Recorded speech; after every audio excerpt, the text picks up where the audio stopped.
సరదాగా కొన్ని పదాలు ఎలా మారిపోతాయి అనేటువంటి అంశాన్ని గురించి చర్చిస్తూ వెల్కమ్ టు కీర్తి క్రియేటివ్స్. నేను మీ కీర్తనారెడ్డి.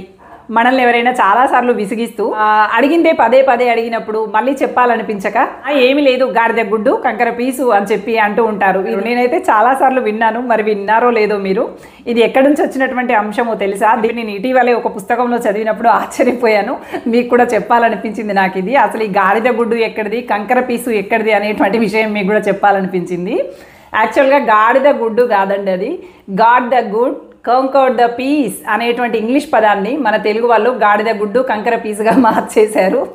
గాడ్ ద గుడ్, దేవుడు మంచివాడు, కాంకర్ ద పీస్, ఎప్పుడు ప్రశాంతంగా ఉండాలి అనేటువంటి అంశాన్ని ఇలా గాడిద గుడ్డు కంకర పీస్గా మార్చారు. మరి ఇది ఎక్కడిది అంటే, బ్రిటిష్ వాళ్ళు మనల్ని పరిపాలన చేస్తూ ఉన్నప్పుడు వాళ్ళు ఏ స్పీచ్ ఇచ్చినప్పటికీ, ఏ మంచి విషయాలు మాట్లాడినప్పటికీ కూడా చివర్లో God the good conquer the peace అని చెప్పి ముగించే వాళ్ళట. ఇది ప్రతిసారి విన్నటువంటి మన వాళ్ళకి దాన్ని అంతే స్పష్టంగా పలకడం అర్థం కాకపోయినా చివర్లో విని ఇదేదో గాడిద గుడ్డు కంకర పీసు అనేటువంటి అర్థంలో పలకడం మొదలు పెట్టారనమాట. ఎలాగా అంటే, ఇప్పుడు మనము వాటర్ అని ఉందనుకోండి, మన వాళ్ళు వాటరు అని పలుకుతూ ఉంటారు. అలాగే రోడ్ అనేటువంటి పదం ఉందనుకోండి, మన వాళ్ళు రోడ్డు అని పలుకుతూ ఉంటారు. అలాగే గాడిద గుడ్డు కంకర పీసు అనేటువంటి దాన్ని కూడా మన వాళ్ళు కనిపెట్టారనమాట. నిజంగా ఎంత విచిత్రమైనటువంటి పుట్టుక ఈ గాడిద గుడ్డుది కదా.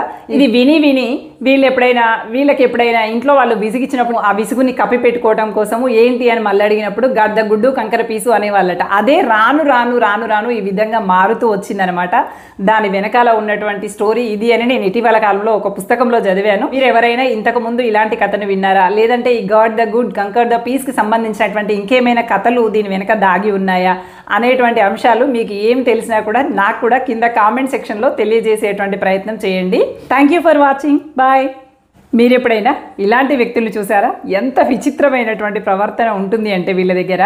వాళ్ళకి కష్టాలు వస్తేనేమో ఏంటో మంచి వాళ్ళకి అన్ని కష్టాలు వస్తాయి, నేను ఎన్ని కష్టాలు ఓర్చుకున్నానో, ఎన్ని బాధలు తట్టుకున్నానో అని చెప్పి వాళ్ళ గురించి వాళ్ళు సానుభూతిని వ్యక్తం చేసుకుంటూ వాళ్ళ గురించి గొప్పగా అవతల వాళ్ళకి చెప్తూ ఉంటారు. అదే అవతల వాళ్ళకి కష్టాలు వచ్చాయి, వాళ్ళు ఇబ్బంది పడుతూ ఉన్నారంటే మాత్రం వాళ్ళు అలాంటి వాళ్ళు, ఇలాంటి వాళ్ళు పాపాత్ములు, అందుకే అలా జరిగింది, ఏ జన్మలో ఏ పాపం చేసుకున్నారో అందుకే అలా జరిగింది అంటూ విమర్శిస్తూ ఉంటారు.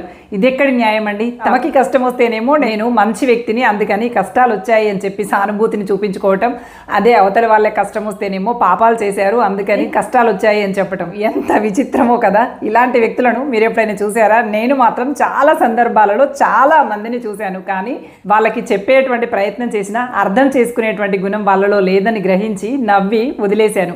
మీరు ఇలాంటి వాళ్ళని చూసారా? కష్టాలను ఎదిరించేటువంటి సత్తా నీదైనప్పుడు ఎదురొచ్చిన కష్టం ఎంత గొప్పదైతే మాత్రం ఏంటి చెప్పండి? నిర్భయంగా నిలబడు, ధైర్యంగా ముందడుగు వేయి. నీ ధైర్యమే నిన్ను విజేతగా నిలబెడుతుంది. మన మేలు కోరేటువంటి వాళ్ళు ఖచ్చితంగా మనం చేసేటువంటి పని కనుక వాళ్ళకి నచ్చకపోతే ప్రశ్నిస్తారు. ఎందుకు అంటే మనం ఎక్కడ తప్పుదారిని ఎంచుకుంటామో, ఎక్కడ మన జీవితాన్ని తలకిందులు చేసుకుంటామో అనేటువంటి భయంతో, మనపై ఉన్నటువంటి ప్రేమతో మనల్ని ప్రశ్నిస్తారు, ఏం చేశావు, ఎలా చేశావని.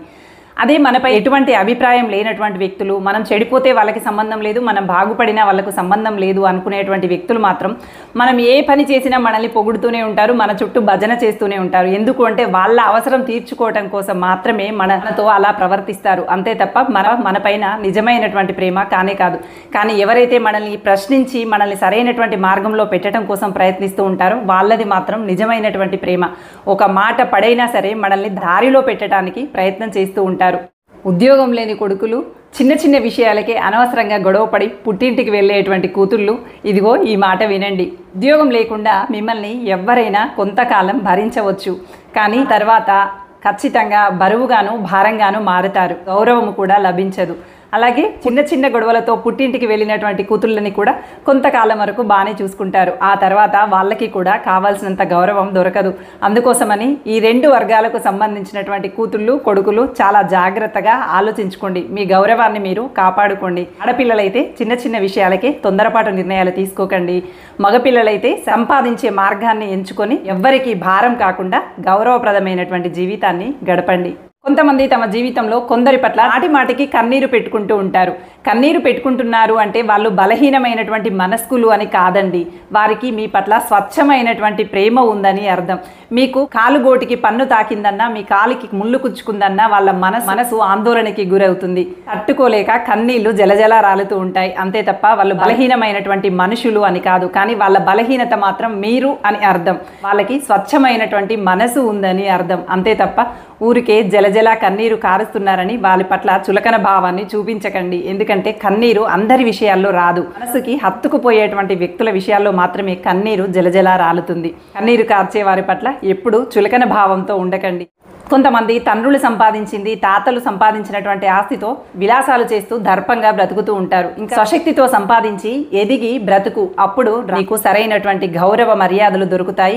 నీలో ఆత్మసంతృప్తి కూడా మిగులుతుంది. అందుకే స్వశక్తితో ఎదగటానికి ప్రయత్నం చేసి గొప్పవాడిని అప్పుడు చెప్పుకో. అంతేకాని ఎవరో సంపాదించినటువంటి ఆస్తికి వారసుడివై నేను రాజుని అని మాత్రం ఎప్పుడూ విర్రవీగకు. అలాంటి లక్షణాలు నీలో ఉంటే ఇప్పుడే ఆ లక్షణాలను వదిలేసి స్వశక్తితో ఎదగటానికి ముందడుగువి.